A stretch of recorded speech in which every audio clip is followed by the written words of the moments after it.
Барыңыздарга салам, мен бүгүн Стипи Миочич жана Дэниел Кормье экөөнүн ортосунда өтө турган беттеш жөнүндө сөз кылам. Бул беттеш бардык ММА сүйүүчүлөрү үчүн эң кызыктуу беттеш деп ойлойм. Ким жеңет жана кимдин жеңүүгө кандай мүмкүнчүлүктөрү бар, ошолорду биргеликте талдап көрөлү. Эсиңиздерге сала кетсем, биринчи беттеште Дэниел Кормье атаандашын таамай сокку менен уктата чапкан болчу. Ал эми экинчи беттеште Стипи Миочич 4-чү раундда Дени соккулары менен дишини чарчатып, техникалык нокаут менен жеңип алган.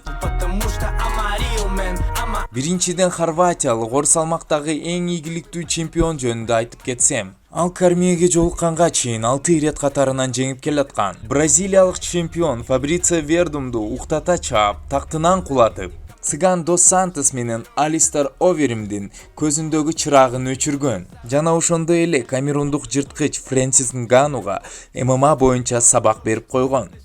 Стипи Миочичтин Кормьенин алдында бир топ эле артыкчылыктары бар. Ал Кормьеден 4 жашка жаш, 13 сантиметрге узун жана колдорунун узундугу 20 сантиметрге узунураак. Жана кардио жактан Стипи Кормьеден жогорураак турат деп эсептейм. Дал ушул кардио бул беттеште чечүүчү фактор болуп калышы ыктымал. Хорваттын бул бойго болгон мотивациясы дагы жогорку деңгээлде деп эсептейм. Миочич октагондо ар дайым жогорку деңгээлдеги боксту көрсөтүп келет.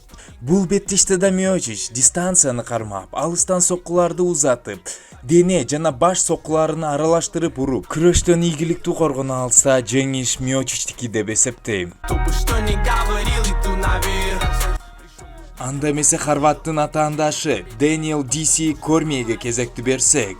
Кормье UFC'нин жеңил оор салмактагы жана оор салмактагы курларын бир убакта кармап турган жалгыз гана чемпион. Дисинин базасы эркин күрөш. Ал эркин күрөш боюнча Олимпиада оюндарынын 2 жолку катышуучусу. Кормье октагонго 25 жолу чыккан, 22 жолу жеңген, 2 жолу жеңилген жана бир беттеш результатсыз болгон.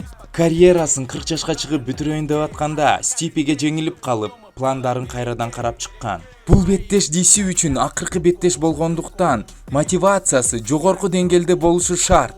Диси мурунку беттеште өзүнө аябагандай эле ишенип алып, атаандашынын соккуларыны сыйлабай, коргонбостон кайра кирип бара берген жана ошол үчүн жазаланган. Менин оюмча, бул жолугушууда Диси үчүн жеңиш ачкычы бул күрөштө. Бирок акыркы жолку жолугушууда Дэниел өзүнүн кичине болгонуна карабастан 3 раунд бою стойкада өзүнү жакшы көрсөтө алган. Эгерде Кормье күрөш ыкмалары менен стойканы туура аралаштырып, туура колдоно алса, жеңиш Кормьеде болот деп ойлойм.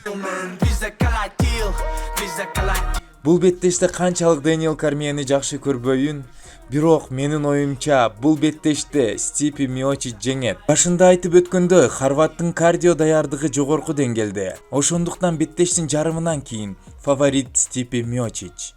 Албетте бул оор салмактагы мушкерлер жана ар бир сокку акыркы сокку болуп калышы ыктымал.